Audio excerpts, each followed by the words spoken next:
अस्सलाम वालेकुम, आदाब। तो एक शेर से शुरुआत करता हूँ, लेकिन प्लीज़ वीडियो पूरी देखना, आपको मज़ा आएगा और अपनी राय पेश करना। वक्ती सरकार जो बीजेपी है उसकी नज़र है ये कि हम आह भी बरते हैं तो हो जाते हैं बदनाम, हम आह भी बरते हैं तो हो जाते हैं बदनाम, तुम कत्ल भी करते हो तो चर्चा नहीं होती। तो ये वीडियो आगे देखना, उसके बाद एंड में मैं डिस्कस करता हूँ, लेकिन प्लीज़ वीडियो को मिस नहीं करना, एंड तक ज़रूर देखना है। अफगानिस्तान में तालिबान सरकार के साथ संबंध सामान्य हो जाएं, इसको लेकर किसी को आपत्ति नहीं है, मगर तालिबानी विदेश मंत्री भारत आते हैं और कहते हैं कि मेरी प्रेस कॉन्फ्रेंस में कोई महिला मौजूद नहीं होगी, कोई भारतीय महिला पत्रकार मौजूद नहीं होगी और हमारी सरकार इस फरमान के सामने नतमस्तक हो जाती है।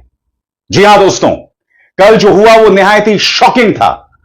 तालिबान के विदेश मंत्री भारत आते हैं और उनके प्रेस कॉन्फ्रेंस में एक भी महिला भारतीय पत्रकार को घुसने की इजाजत नहीं दी जाती। सबसे शॉकिंग दोस्तों, जो पुरुष भारतीय पत्रकार वहां जाते हैं, कायदे से उन्हें वॉकआउट करना चाहिए था, उन्हें बहिष्कार करना चाहिए था, क्योंकि भारतीय महिला पत्रकारों की बेइज्जती की है तालिबानी विदेश मंत्री ने। मगर नहीं, इनमें इतनी भी रीढ़ नहीं है कि वो उसके बारे में एक शब्द बोल सकें। कल जिस तरह से तालिबान ने भारतीय महिला पत्रकारों की बेइज्जती की, गोदी मीडिया में भी पूरी तरह से खामोशी बनी हुई है। मैं आपसे एक सवाल पूछना चाहता हूं दोस्तों, पाकिस्तान और भारत में फर्क है ना? अगर इस तरह का फरमान तालिबान पाकिस्तान में जाके देता है तो बात समझ आती है, मगर भारत एक लोकतंत्र है जहां पुरुष और महिला बराबर हैं, उनके अधिकार बराबर हैं। तालिबान आकर यह कैसे कह सकता है कि हमें क्या चाहिए और हमारे प्रेस कॉन्फ्रेंस में कौन मौजूद होगा?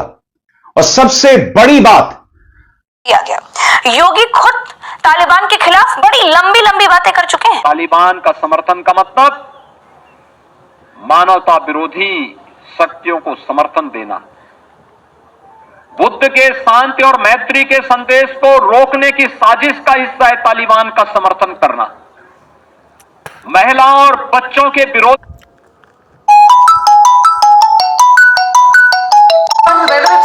और बच्चों के विरोधी तालिबान के कृत्यों का समर्थन करने का मतलब महिलाओं और आधी आबादी का अपमान करना, बच्चों का अपमान कर रहा है। इससे ये समझ में आता है दोस्तों कि भाजपा अपनी बातों में सिर्फ बकवास ही करती है। आप ये तलबे अजीज ये देख सकते हैं, बहुत बुरा हाल है माशाल्लाह।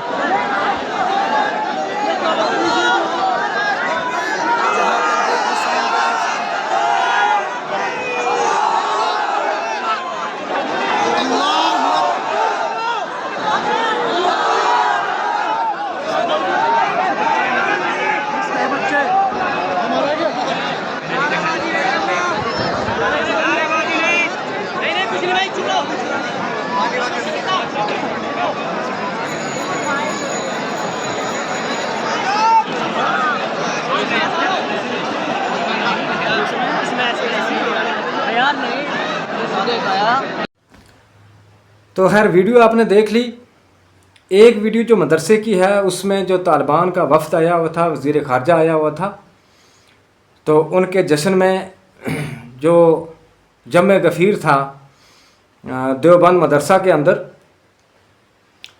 तो मेरा कहने का मकसद ये था कि जो शेर शुरू में मैंने आपको सुनाया, जो अहले अदब से जुड़े हुए लोग हैं वो तो जानते होंगे नई नस्ल को छोड़कर। तो बात यह है कि ये वही सरकार थी, इनमें से एक बहुत ही काबिल यूपी के साहब हैं आदित्य नाथ साहब, वो बहुत ही काबिल हैं। नासा के लोग भी आके उनसे कभी कभी मशवरा पूछते हैं, बड़े बड़े राइटर रिसर्चर। तो उन्होंने पार्लियामेंट के अंदर बैठकर कहा था कि कुछ लोग तालिबान जैसी सोच रखते हैं, वैसी बोली बोलते हैं, और इन लोगों के ख़िलाफ़ सख्त से सख्त कार्रवाई होनी चाहिए और करेंगे और जेल की सलाखों के पीछे रखेंगे। कभी कोई मिस्टेक से भी अगर सोशल मीडिया का दौर है, अनजाने में भी हाथ पड़ जाता है, लाइक बाज जाता था या कोई वीडियो शेयर हो जाती थी, खासकर मुसलमानों के हाथों से, तो फ़ौरन उसको उठाया जाता था, अरेस्ट किया जाता था। हाल ही में हमारे पड़ोस में ये जानवर बात हकीकत बता रहा हूँ, एक गुजर बरादरी से बिल्कुल ही गरीब मस्कीन और उसके आगे बच्चे जो हैं वो भी बिल्कुल नादान। तो उन्होंने एक वीडियो शेयर कर दी और उनने ऐसी सी वीडियो शेयर जिसमें हमें गालियां भी दी हुई थी, उनको भी लाइक किया हुआ था जो अंडवू ने, आंड बख्तू ने। उनको पता ही नहीं कि किसको शेयर करना, क्या करना, कोई लेनी देनी नहीं, मजदूरी करके वक्त पास करते हैं। उनको पुलिस उठा के लेकर गई थी। फिर बाद में कुछ लोगों ने कहा कि भाई ये इनका कोई लेना देना नहीं, सियासत से कुछ नहीं है। फिर 2 दिन के बाद उन बेचारों को छोड़ा गया। तालिबान की वीडियो या पोस्ट को क्यों शेयर किया? हर वक्ती हालात को देखकर चलना पड़ता है भाई, क्या करें। इस वक्त सरकार है बीजेपी की, तो वो शेयर की बात है कि हम आह भी भरते हैं तो हो जाते हैं बदनाम, तुम कत्ल भी करते हो तो चर्चा नहीं होती। अब ये जो तालिबान के साथ हाथ मिलाया है, जिनको बीजेपी सरकार ने, बीजेपी वालों ने या आरएसएस वालों ने वर्ल्ड टेररिस्ट ऑर्गेनाइजेशन का खिताब दिया हुआ था, अगर उनकी कोई बात भी करता था तो उसको भी अरेस्ट किया जाता, उस पर भी खतरनाक धाराएं जिसको दफात कहते हैं वो लगाए जाते थे। लेकिन मैं अपने ऑडियंस से, जो अच्छे सेकुलर लोग हैं, उनसे ये मैं रिक्वेस्ट करना चाहता हूं कि इस प्यार को क्या नाम दें। ये आप ही बता सकते हो कि इस प्यार को क्या नाम दें। आज वही वर्ल्ड टेररिस्ट ऑर्गेनाइजेशन को हिंदुस्तान की सरजमीन पर बुलाकर और देवबंद के मदरसे में इतना बड़ा स्वागत किया गया, इस्तकबाल किया गया। और फिर सबसे बड़ी बात देखो कि जो जो उन्होंने कहा वो इन्होंने माना। किसी भी खातून को, जर्नलिस्ट को, सहाफ़ी को अपने एरिए में नहीं आने दिया। हालांकि मोदी साहब का एक नारा था कि बेटी बचाओ तो बेटी पढ़ाओ, कि मर्द से ज़्यादा औरतों की इज़्ज़त की जाएगी, उनके लिए अच्छे कानून बनाए जाएंगे। और इतनी बड़ी ऑर्गेनाइजेशन टेररिस्ट की, इनके बकौल, उनके कहने पे जो जो उन्होंने कहा मान लिया। यही काम अगर कोई दूसरी सरकार करती तो पूरे मुल्क में हंगामा होता।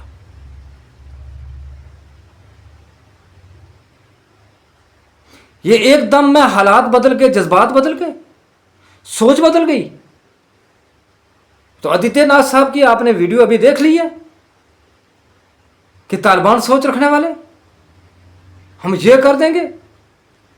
आज उसी ऑर्गेनाइजेशन को यहां पर बुलाकर जो उन्होंने कहा वो माना गया। हम सोचते हैं कोई बड़े बड़े साइंसदान किसी मुल्क से बुलाए हैं, कोई रिसर्चर बुलाए हैं, तो कहते हैं जी मोदी साहब ने बहुत अच्छा काम किया है। अब आप ही बताओ कि इस प्यार को क्या नाम दें? ये क्या है भाई? तुम क्या हो बे? हम क्या है बे? ये क्या हो रहा है भाई? मैं समझता हूं कि बड़े बड़े साइंसदान भी यहां फेल हो गए ऐसी रिसर्च के मुताबिक। कोई एक बात जो इन्होंने कही हो उस पर चले हों तो हम भी माने कि वाकया भाई बीजेपी सरकार ने जो कहा वो करके दिखाया। 1 करोड़ नौकरियों का कहा, वो हमारे सामने है। रिश्वतखोरी के खिलाफ बयान दिया, तो आज रिश्वतखोरी जो है वो जम्मू कश्मीर के अंदर, हिंदुस्तान की तो बात ही, जम्मू कश्मीर के अंदर पीक पर है। बेरोजगारी जो है पीक पर है, महंगाई जो है पीक पर है।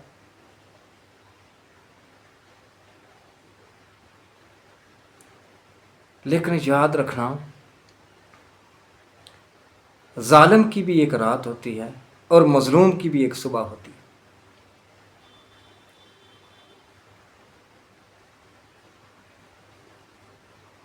ये कैसे हालात बना के रखे?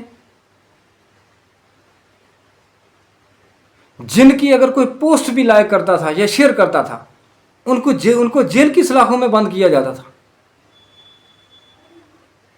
कोई बड़ी इकोनॉमिक वाला मुल्क होता तो हम कहते कि भाई हाँ, वहाँ की ट्रेड हमारे मुल्क में आएगी, वहाँ के बड़े बड़े साइंसदान, बिजनेसमैन हमारे मुल्क में आएंगे, भाई इनसे हमें फ़ायदा हो रहा है। ये क्या हो रहा है? मेरी समझ से बाहर है भाई। आप ही बताओ, अपनी राय पेश करना कि ये कौन सी रिसर्च है कि तालिबान को यहाँ बुला लिया और औरतों को साइड रखा। वो औरतें जो पूरे 10 साल से मुसलमानों को, हिंदुस्तान, पाकिस्तान, मुसलमान, आतंकवादी, मदरसों में आतंकवादी पैदा हो रहे हैं, मदरसों में जहादी पैदा हो रहे हैं, हालांकि उनको जहाद का नहीं पता, वो जाहिल हैं। जहाद का मतलब सिर्फ बंदूक उठाने वाले को नहीं कहा जाता, क्योंकि अगर वो पढ़े लिखे होते या अनपढ़ जाहिल लोग हैं तो उनको पता होता कि डिक्शनरी में मतलब ढूंढते कि जहाद किसे कहते। एक बाप अपनी औलाद के लिए रिस्क हलाल कमाने वाला भी जहादी है। एक टीचर सुबह से शाम तक जो बच्चों को पढ़ाता है, प्राइवेट है, वो जहादी है। एक मजदूर जो है वो अपने जहाद कर रहा है। जहाद का मतलब है स्ट्रगल करने वाला, जद्दोजहद करने वाला, हक के लिए लड़ने वाला। और गोदी मीडिया ने और आंड बख्तू ने उसका खिताब दे दिया सिर्फ बंदूक उठाने वाले को जहादी।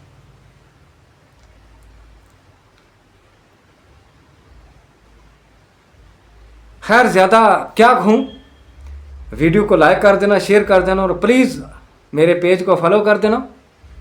आपके सपोर्ट की ज़रूरत है और अपनी राय पेश करना कि ये क्या चीज़ है, कौन सी रिसर्च हो रही है।